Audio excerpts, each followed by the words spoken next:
আসসালামু আলাইকুম সবাইকে ঈদ মোবারক। আজকে ডিম মোবারকের দিন ছিল, তো ডিম মোবারক উপলক্ষে আপনাদের সবাই ঈদ মোবারক জানাই। 5 তারিখের পরপর মনে আছে একটা ভিডিও করেছিলাম, শুধু দেখছিলাম কিভাবে রাতারাতি মানে 2 সপ্তাহের ভেতরে আওয়ামী লীগকে পুনর্বাসনের জন্য এই দেশের মানুষ শুধু টাকার জন্য, টাকা কিছু ওদের টাকা পয়সা ফেলে গিয়েছে, এই টাকার ভাগ নেওয়ার জন্য মানে বিএনপির এই গ্রুপ ওই গ্রুপ, জামাতের এই গ্রুপ ওই গ্রুপ, এনসিপির এই গ্রুপ, মানে কোন গ্রুপের আগে কোন গ্রুপ যাই করবে। ধরেন যদি আওয়ামী লীগের সব প্রপার্টি নিয়েও নিতেন, নিয়ে যদি নিজেদের মধ্যে ভাগ করতেন তাও সমস্যা হইতো না। মানে কার আগে কে যাবেন, ওরে শেল্টার ভাই আমি তোমারে দিয়ে দিব, তুমি আমার এটা শেল্টার দাও। তো ওই এলাকায় মনে করেন একই রাজনৈতিক দলের 2 জন নেতা আছে, ওই নেতাকে বললো তুমি আমারে দাও, আমি তোমার শেল্টার দেবো, সে শেল্টার দিচ্ছে। কেন্দ্রীয়ভাবে যদি মনে করেন পলিটিক্যাল দলগুলো সব নিয়ে নিত তাও কিন্তু এই সমস্যা হইতো না। তো গণিমতের মাল নিয়ে নিবেন। আওয়ামী লীগ কী জিনিস ওইটা আমার মনে হয় আমার চাইতে যাদের ডাবল বয়স তারাও এখন বুঝতে পারে না, অথবা বুঝতে চায় না, বুঝেন না, বুঝাও না বোঝার ভান করে। আওয়ামী লীগরে কুকুর বুঝেন, কুকুর যেমন রাস্তাঘাটে পয়দা হয় না, ওরা বলে না ওদের জন্ম রাজপথে, ওদের মাদেরকে হাজার হাজার কুকুর মিলে লাগায় তারপরে যদি পয়দা করে যেটা ওইটা একটা আওয়ামী লীগ হয়। আওয়ামী লীগরে তবে মানুষের মতো করে আপনি করতে পারবেন না। একটা মেয়ে মানুষ আজকে কোথায় সেই নারীবাদীরা? মেয়েটারে যে পরিমাণে গালাগালি করছে, এখানে যে হেনস্থা করলো, বাংলাদেশের নারীবাদীরা আজকে এখন আর কথা বলতে মন চায় না। কোথায় খুশি কবির, সুলতানা রহমান, কি সুলতানা যেন, এগুলো কোথায় আপনারা এখন করেন? কেউ করেন না কেন? দেশের পত্র পত্রিকা কোনো জায়গায় নিজে নারীর এই ধরনের অবমাননা হলো, এই অকথ্য ভাষায় গালাগালি তার গায়ে ধাক্কা দিয়ে ফেলে দিয়েছে তাকে। এই কথাগুলি আমরা পরপরই বলেছিলাম যে বাংলাদেশে একটা সময় আসবে সামনে, এইসব পোলাপানগুলো রাস্তাঘাটে যাবে আর মার খাবে, থাপড়ানি খাবে। ভাই আপনার তো কেউ নাই, আপনার এই পলিটিক্যাল দল আছে। ওই যে জামাত দেখেন, জামাত কিন্তু জামাতের নেতাকে তারা ঠিক মতো করে বের করে নিয়ে গিয়েছে। মির্জা ফখরুলকেও বলেছিল, জামাতের ওইখান থেকে যারা ছিল তাদের একজন বলল, ফখরুলকে বলেছিল যে ওই তাহের সাহেবের সাথে যাওয়ার জন্য। তাহের সাহেব যখন বের হয়েছে তো সব তাহের তাহের তাহের ভাই এভাবে সব স্লোগান দিচ্ছে। তো ফখরুলের ভাল লাগে নাই এটা, সে ওইখান থেকে বের হয়ে গেছে। সে মনে করেছে তার জন্য বিএনপির লোকজন ফুলের মালা টালা নিয়ে দাঁড়িয়ে আছে, তিনি আসবেন আর তিনাকে দেবেন। আর ভাই ফখরুল ভাই, আপনার দলের যে আন্তর্জাতিক বিষয়ক সম্পাদক যিনি লন্ডন থেকে এসেছেন এখানে, সে প্রতিবার এই সময় আসেন, তার কখনো খুব ভালো করে এখানে দেখা যায় না। এইবার খুব তিনি উত্তেজনা নিয়ে আছেন। আপনি যখন বের হবেন তখন তিনি তার নেতাকর্মীদের নিয়ে আরেক জায়গায় সরে গিয়েছিলেন। এই পুরো ঘটনাটা একটা প্ল্যানিং গেম হিসাবে আজকে ঘটেছে। এর সাথে জড়িত পররাষ্ট্র মন্ত্রণালয়ের একজন কর্মকর্তা ডক্টর ইউনূসের সাথে এসছেন, হাসান আল জামান রাফি। এটার সাথে জড়িত লন্ডন থেকে যিনি এসেছেন আনোয়ার হোসেন খোকন। আজ থেকে 3 দিন আগে তাদের বৈঠক হয়েছে। সেই বৈঠকে এই যে আজকে যে এদেরকে এনসিপির ছেলেপেলেগুলোকে পেটানো হবে এইভাবে, এটা আরো বড় ধরনের করার তাদের প্ল্যান ছিল। এটা একটা গতকালকে একটা মিটিং হয়েছে, সেই মিটিংয়ের ব্যাপারে তাদের পরিকল্পনা হয়েছিল যে এই আমরা তোমাদের নেতাকে নিয়ে কিছু বলবো না, তোমরা আমাদের নেতারে নিয়ে কিছু বলবো না, আমাদের শত্রু হচ্ছে ডক্টর ইউনূস আর হচ্ছে গিয়ে জামাত ইসলাম। সো জামাত ইসলাম আর ইউনূসে নিয়ে বলবে, আর এরা দুজনের স্লোগান তো এখন একই রকম, রাজাকার রাজাকার। আপনি কালকে জ্যাকসন হাইটে যদি বিএনপি আর আওয়ামী লীগের যে মিছিলটা দেখেন, যে ইয়েগুলো, সে মাঝখানে গিয়ে আনোয়ার হোসেন খোকন মানে বীরত্বের সাথে 2 পক্ষকে তিনি 2 দিকে সরিয়ে দিচ্ছেন, একদম মিশে মনে হচ্ছে ঈদের কোলাকুলি করছে। এই যে আওয়ামী লীগের সাথে আপনি এই সমঝোতা করলেন, আওয়ামী লীগের লোকজনকে আপনি করলেন যে তোমাদেরকে নিয়ে কিছু বলবো না, তোমরা আমাদের শত্রু না, আমাদের শত্রু খালি ইউনূস আর এদের শত্রু জামাত ইসলাম। সে খালেদা জিয়ারে 2 বছর জেল খাটাইছে, তখন এই সমঝোতা করে নাই। তখন কোথায় ছিল এই বন্ধুগুলো? আনোয়ার হোসেন খোকন, তুমি এইখানে আসো, ওই বিভিন্ন দেশে গিয়া দাও, সেখান থেকে মাল নিয়ে তারপরে লন্ডনে ব্যাক করো, এগুলো আমরা জানি না। আজকে যখন কিনা আপনি দেখবেন এরা বের হয়েছে, মির্জা ফখরুলকে কিন্তু কেউ কিছু বলে নাই। সব ক্ষোভ ছিল হচ্ছে ওই দুইজনের উপর, আক্তার আর হচ্ছে গিয়ে যারা।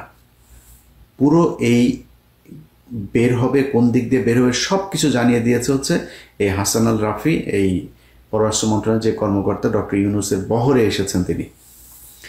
এটার সাথে এখানকার কূটনীতিক এই আপনার মিশনে যারা আছে, এখানকার দূতাবাসে যারা আছে, এদের মধ্যে অনেকে জড়িত। এখন পর্যন্ত আপনি কল্পনা করতে পারেন যে আওয়ামী লীগের এমপির ভাই, মামা, ভাগ্নে এখানে চাকরি করে? এটা বিশ্বাস হয় আপনার? এখানে চাকরি করে এখনো ৮০% এখন পর্যন্ত আওয়ামী লীগের লোকজন এখানকার দূতাবাসে চাকরি করছে। আপনি সরান নাই। এই যে পররাষ্ট্র উপদেষ্টা তৌহিদ, সে বদমাইশ, একটা বদমাইশ, সবখানে সারা পৃথিবীতে সে আওয়ামী লীগের লোকজনের বসিয়ে রেখেছে। মাল নিচ্ছে, লোক দিচ্ছে, মাল নিচ্ছে, লোক দিচ্ছে, ইয়া দিয়ে তারপরে তৌহিদ এগুলো করছে। তো তৌহিদ মিয়া তারপরে এই সরকারের যারা যারা আছে, কারা কারা চুরি করছে, কি করছে, এটা এখন যদি বলতে যাই তাহলে ডক্টর ইউনূসও চুরি করছে। ডক্টর ইউনূসের একটা ভাই, ভাতিজা, এরা বিভিন্নভাবে বিভিন্ন ধরনের সুযোগ সুবিধা নিচ্ছে। ডক্টর ইউনূস, আপনি দুদু খান, কিছুই বুঝেন না, আপনি একটা নিরীহ মানুষ, আহারে কিছু বুঝেন না। এগুলো আমরা চিনি, এগুলোই সাদা চামড়ার যেগুলো আছে চোর, সাদা চামড়ার চোরেরা সারা দুনিয়ায় মানুষের সব ধন সম্পদ লুণ্ঠন করে এখন তারা আমাদের নীতি শিখায়, আমাদের ম্যানার্স শিখায় তারা। তা আপনি তো ওই চোরেদের কাছ থেকে ধিক্ষা নিয়েছেন, তো আপনি বুঝেন যে চুরি কেমনে ভদ্রভাবে। এই ধরনের চোরেদের কোনো নাই, মানে তার কোনো শত্রু হবে না। চুপচাপ কথা বলার ইয়েতে আপনি বুঝবেন, আপনার কথা বলে আপনাকে সেই করে সে যা করার সেটা করবে। সব চুরি করছে ডক্টর ইউনূস সাহেব নিজে, যেই কারণে তার আশপাশের যত চোর আছে সব চোরেদেরকে সে শেল্টার দিচ্ছে। আপনি বলেন তো এই গত 1 বছরে ভারতের সাথে আমাদের কি সমস্যা হয়েছে? ভারত আমাদের চ্যানেল চালাইতে দেয় নাই, আমাদের টেলিভিশন চালাইতে দেয় না। ভারতের চ্যানেল চলছে, ভারতে ইলিশ মাছ পাঠাচ্ছে, ভারতের সাথে বাণিজ্য চলছে, ভারতের ওই করিডোর, তারপরে সব কিছুই তো আছে, কোনো কিছু বাদ আছে না। তার বন্দর এখনো ব্যবহার করছে, আমরা তাদের কাছ থেকে কিছু পাচ্ছি না। তো ইউনূস সরকার কি করেছেন? আদানির কাছ থেকে আরো বেশি হারে বিদ্যুৎ নিচ্ছেন আপনি। আর কি কিছু বাকি আছে নাকি? আর কিছু আছে যেটা ইন্ডিয়ার বিরুদ্ধে আমরা কোনো অ্যাকশনে গিয়েছে, কিছুই করি নাই। এটা হচ্ছে আই ওয়াশ। এগুলো আমরা ভুলে যাব না। এতগুলো মানুষের জীবনের বিনিময়ে বাংলাদেশটা নতুন করে তৈরি করার যে সুযোগ হাতছাড়া হয়েছে, এটার দায় ডক্টর ইউনূস এবং এই এখন যারা আছে তাদের সব কয়টাকে নিতে হবে। আপনাদের কারণে আজকে এই অবস্থা হয়েছে। আমরা গত 1টা বছর ধরে বলছি যে আওয়ামী লীগের বিরুদ্ধে আপনারা জিরো টলারেন্সে যান। কয়েকদিন আগে মাহফুজের উপরে এখানে হামলা হলো, সেই হামলায় ঘুরায় পেঁচায় তারপরে গোলাম মর্তুজা এখানে প্রেস মিনিস্টার করে বানিয়েছে তারে। সে মানে নানান ধরনের তেনা পেঁচায় টাচায় তারপরে বোঝানোর চেষ্টা করলো এটাতে আওয়ামী লীগের ওইরকম তেমন কোনো দায় নেই, এখানে কিছু উচ্ছৃঙ্খল ছেলে পেলে ছিল, তাদের কারণে এটা হয়ে গিয়েছে। দূতাবাস কোনো ব্যবস্থাই নেয় নাই। দূতাবাস থেকে বরং এখানকার সরকারের এজেন্সিরা যে ব্যবস্থা নিতে চেয়েছে সেটাকে তারা বাধা দিয়েছে, সেটাকে তারা নিরুৎসাহিত করেছে এখানে, এবং সেটার প্রমাণও আছে আমাদের কাছে। দূতাবাস থেকে বলা হয়েছে তাদের কাছে যে আমরা এটা নিয়ে কোনো ঝামেলায় যেতে চাই না। সেটা যদি ব্যবস্থা নেওয়া হইতো ভালো করে, তাহলে আজকে এই হামলা করার সুযোগ পেত না। এই হামলা করা হবে এটা দূতাবাসের, এরাও জানতো, এই কারণে এটা নিয়ে কোনো ঝামেলায় যায়নি। ভাই, আপনার তো কষ্ট নাই, আপনি তো এখানে পেয়েছেন আরামে। আমার দেখান না যে মন্ত্রী এই ইয়েতে ডক্টর ইউনূস ভাই, আপনারে তো আমরা কাজে লাগাইছি, কাজের লোক টোককে কাজে লাগাই না, আমরা কাজে লাগাইছি। আপনার মতো বালছাল এগুলি বাংলাদেশের জন্য জীবনে কোনোদিন কোনো কাজে আসেন নাই। আপনারা কেন কাজে লাগাইছি জানেন? খালি ওই যে ধর্মীয় গুটি খেলে না আওয়ামী লীগ, এই কারণে এই কয়েক মাস আপনার দরকার ছিল। আপনার মতো এরকম এই ভদ্র চোর, ভদ্র সুদখোর আমাদের দরকার নাই ভাই। আপনি এই দেশটারে, এই বিপ্লবটারে ড্যাশ মাইরা তারপরে ছেড়ে দিয়েছেন। আমরা এইরকম দেশ চাই নাই। এই কয়টা দিন যদি নাকি আপনি মনে করেন যে ন্যূনতম একটা শৃঙ্খলা, মানে কি হয় না যেটা আগে হতো না, আগে হতো যেটা, এমন কিছু আছে যে এটা এখন হচ্ছে না, কোনো কিছু ভালো হয়েছে, ঘুষ, সুদ, কোনো মারামারি, দখল, চাঁদাবাজি, সব কিছু হচ্ছে। আপনার মতো এরকম ভালো এক বালের রাষ্ট্রনায়ক দিয়ে আমার লাভটা কি? আপনি কি বাল ফলাইছেন? আপনি গত এগুলোর ব্যবস্থা আপনার চোখের সামনে চুরি করে আপনি কিছুই বোঝেন না। সব বুড়া মুড়া এগুলি খাটাসগুলি ধরছেন, জীবনে কোনোদিন নামও জানি না। এই দেশের এই 15 বছর তার অবদান কি? আপনি সরানো না তাদেরকে। আপনি এই জন্য এসছেন এখানে। আপনি যা ডিজার্ভ করেন তার চাইতে শত সহস্র কোটি কোটি গুণ আপনাকে বেশি সম্মান দেওয়া হয়েছে। আপনি আমার ক্ষমতা আছেন দেখে আপনার চ্যাটের ভালো হয়ে গেছেন, আপনার তো মিয়া কামলার মতো কামে লাগাইছি আমরা। আপনার এইখানে থাকলে আপনার মতো এরকম একটা সুদখোর যদি থাকে তাহলে ইন্টারন্যাশনালি তারা আমাদের কিছু বলবেন, এই জন্য কামে লাগিয়েছে আপনার। আপনি এই দেশের জন্য জীবনে কোনদিন কিছু করছেন নাকি? আপনি ওইখানকার বাল ঘুরেন, খালি সারা দুনিয়ায় গার্লফ্রেন্ড আর মদ নিয়ে ঘুরেন, দেশের কোনো কাজ করছেন? আপনি জীবনে কোনোদিন আজ পর্যন্ত কাজ করেছেন? কোনো কিছু করেন নাই। এখন সুযোগ পেয়েছেন, লুটপাট করে খাচ্ছেন। আপনার ওই যে ভতিজা যা আছে সব চিহ্নিত রে ভাই। হ্যাঁ, আপনার এক অপূর্ব চোদনে থাকতে পারে না মানুষ। এর কাছ থেকে নেয়, ওর কাছ থেকে নেয়, এমন বিশাল বড় এক নেতা হয়ে গিয়েছে। তো আওয়ামী লীগের লোকজনের সাথে ঘুরে ঘুরে এখানে এই যে বিশ্বজিৎ টিশ্বজিৎ এগুলির সাথে ধান্দাবাজি করে, ব্যাংক থেকে আইনে এখানে এনে তারপরে টাকা করে, এই স্পন্সর করে। মেরিওটে করেছে, কয়েক লক্ষ ডলার খরচ করে তারপরে এখানে প্রোগ্রাম করেছে। কোনো মানুষজন নাই, খালি বাংলাদেশের বিভিন্ন ব্যাংক থেকে টাকা এনেছে। ধান্দাবাজি সবই হচ্ছে। এই দেশের কী উপকার হয়েছে? একটা সাধারণ মানুষের কী উপকার হয়েছে? যেই ছেলেগুলো মারা গিয়েছে তাদের তালিকা এখন পর্যন্ত করতে পারেন না এই সুদখোরি ইউনূস। আপনারা এই বিপ্লবে আপনি যে ক্ষতিটা করলেন, এটার সুযোগ আপনার হাতে ছিল। বাংলাদেশের মানুষ আপনাকে একদম ব্ল্যাঙ্ক চেক দিয়ে দিয়েছিল, ব্ল্যাঙ্ক সাপোর্ট দিয়েছিল। যা মনে চায় করেন ডক্টর ইউনূস। আপনি আপনার কিছু লোকজনের চুরির সুযোগ দেওয়া ছাড়া আপনি কোনো কিছু করেন নাই। এই জন্য এতগুলো মানুষ মারা যায়নি। আমার পরিবার বাড়িতে থাকতে পারে নাই। ওই জেলার পুলিশ সুপার অমুক বাহিনী হাজিরা দিতে দিতে শেষ, কেউ চাকরিও করতে পারে নাই। খোঁজ নিয়েছেন আমার পরিবারের লোকজনের সরকারি চাকরি গিয়েছে, সে চাকরি ফেরত পেয়েছে কিনা খোঁজ নিয়েছেন? এখন পর্যন্ত জেনেছেন? মামলা পর্যন্ত সরান নাই। আপনাদেরকে ছেড়ে দিব মনে করছেন, এইসব জেদ মনের ভিতরে চুপচাপ বসে আছে, অনেক সহনশীলতা দেখাচ্ছে। কারণ অনেকগুলো সমস্যা, হাসিনা না থাকাতে অনেকগুলো সমস্যা মাথা থেকে সরে গিয়েছে, যেই কারণে হজম করছে খুব ঠান্ডাভাবে। এটা খুব বেশি দিন হজম করব না। এখন তো তাও আসেন ক্ষমতায়, তারপরে একটু কম বলি, ক্ষমতাটা যাইতে দেন, কুষ্টি উদ্ধার করে ছেড়ে দেব আপনাদের। আপনারা কি মনে করেছেন তোরা যারা চুরি করছিস এখানে বসে, তোদের দেশ ঠিক করে দেওয়া যাইতে হবে? এই 3 মাস যা সময় আছে না, এই 3 মাসের মধ্যে আওয়ামী লীগের সব কিছু একদম জিরো টলারেন্সে গিয়ে এদের সব কটারে ধরবি, এদের বিরুদ্ধে ব্যবস্থা নিবি। এখানে যারা করে এদের চেহারা দেখা যায় না। আমার সম্পত্তি ক্রয় করতে যায় নাই, কনক সারোয়ারের বোনরে ধরে নিয়ে যায় নাই, পিনাকির বাড়ি ভাঙচুর করে নাই, ওই বিএনপির লন্ডনের মালেকের বাড়ি ভাঙচুর করে নাই, বাদল মির্জার বাড়ি ভাঙচুর করে নাই, এগুলো করে নাই তারা। তোরা কি করছিস এখানে? ওরা যে চেহারা দেখায় যা মনে চায় তাই করে। কি করছিস? খালি টাকা পাইলেই চলে। টাকা পাইলে তোর বারও লাগাইতে দিবি, তোদের বাদেরকেও লাগাইতে দিবি, শুয়োরের বাচ্চারা। তোরা টাকা পাইছিস আর কিচ্ছু মনে নাই তোদের। কে আওয়ামী লীগ করে, কে কি করে, দেশে কি হয়েছিল কিচ্ছু মনে নাই। ইভেন এই পোলাপানগুলা, আরে ভাই এই দেশের সমস্যাটা কি ছিল জানেন না? এই দেশের সমস্যা ছিল বিডিআর হত্যাকাণ্ড। ভুলে গেলেন? মনে নেই এদের কথা? আমি খুব ক্ষুদ্র মানুষ, বিডিআরের পরিবারে যা জিজ্ঞেস কর গে, যারা জেলখানায় আছে ওদের জিজ্ঞেস কর, আইনজীবীদের জিজ্ঞেস কর, যারা এই গেল 3 দিন আগে যারা 15 দিন মুক্তি পেয়েছে, জিজ্ঞেস কর তোদের কোন বাপের অবদান ছিল এখানে। টাকা দিচ্ছিস আমারে? ওই ফেনীতে নুসরাত হত্যাকাণ্ড নিয়ে এই বনজ 16টা লোকের ফাঁসায় দিয়ে গেছে, একদম নিরীহ মানুষ 16টা। এখন পর্যন্ত কন্ডেম সেলে গায়ে লাগে না। 1 বছর 1.5 বছর হইতে গেল গায়ে লাগে না, লোকগুলির কথা মনে হয় না। কারা কারা কষ্টে ছিল খোঁজ নিয়েছিস কোনোদিন?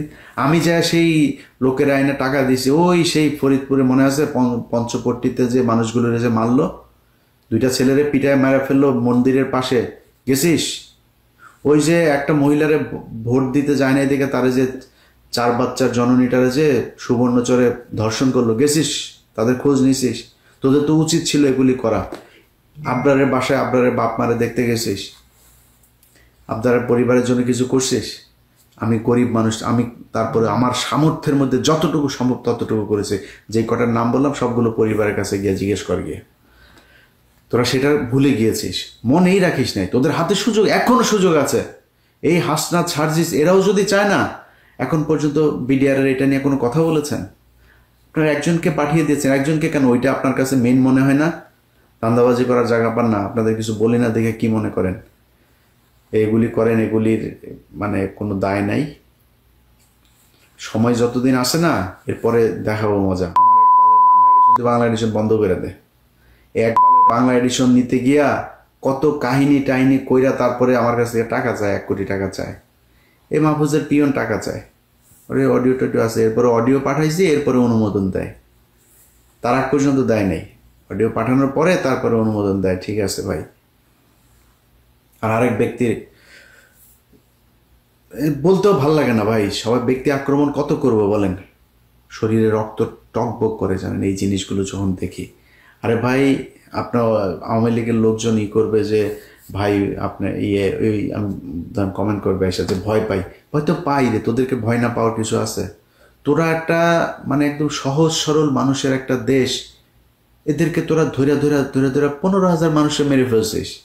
তোরা, তোর বাপ ছিল তখন, তোরা যুবতী মেয়েদেরকে ঘরে ঘুমাইতে দিস নাই, তোদের রক্ষী বাহিনী, তোদের এই যে তোর বাপের ভাগনা টাগনা যেগুলি ছিল এগুলি মিলে এগুলি করতো।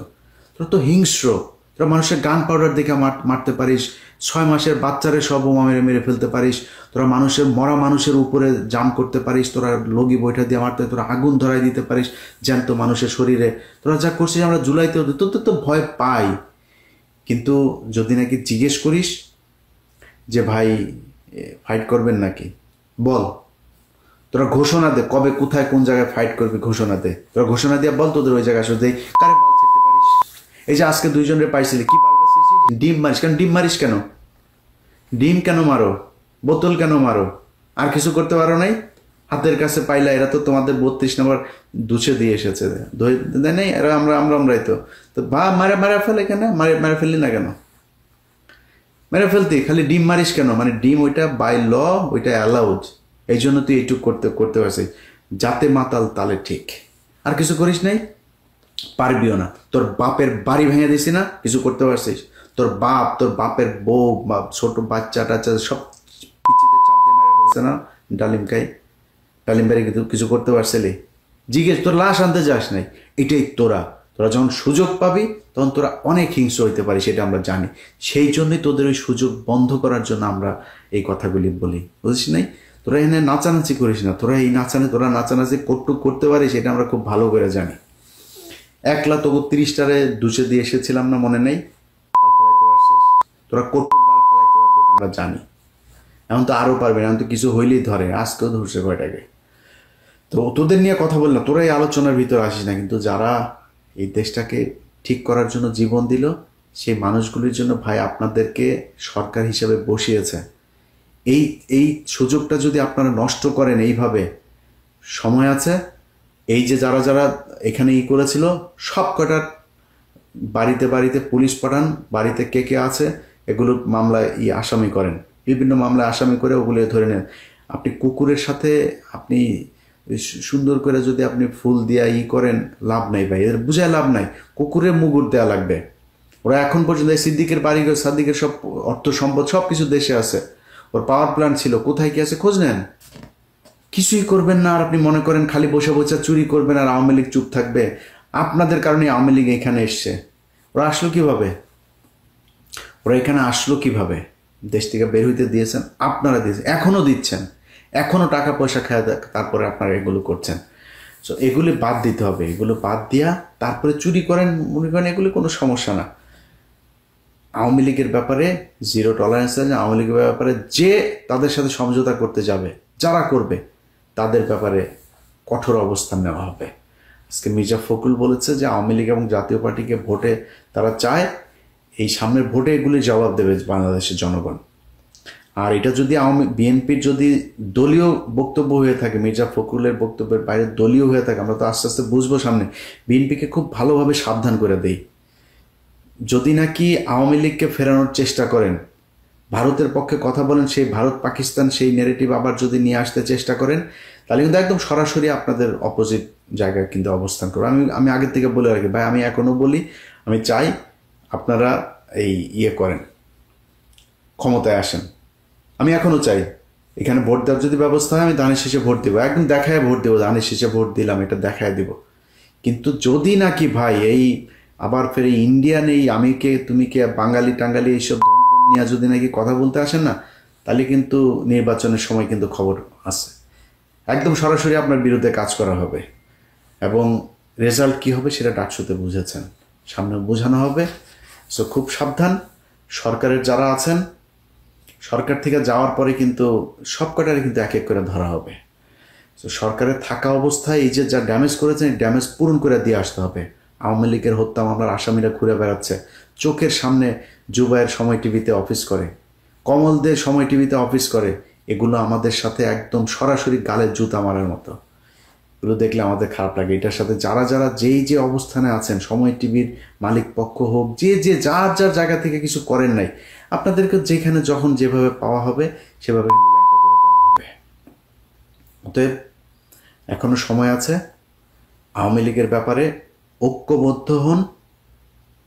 আপনি আজকে ক্ষমতায় আসবেন, কালকে বিরোধী দলে হন, আবার ক্ষমতা আসবেন, আবার বিরোধী দলে থাকবেন, কোনো সমস্যা হবে না, গুম খুনের শিকার হইতে হবে না। সো আওয়ামী লীগ এবং ইন্ডিয়ার ব্যাপারে পরিষ্কার অবস্থানে থাকতে হবে, দেশের সবার ঐক্যবদ্ধ হইতে হবে। যারা আজকে এখানে আহত হয়েছেন তাদের প্রতি সহমর্মিতা জানাই।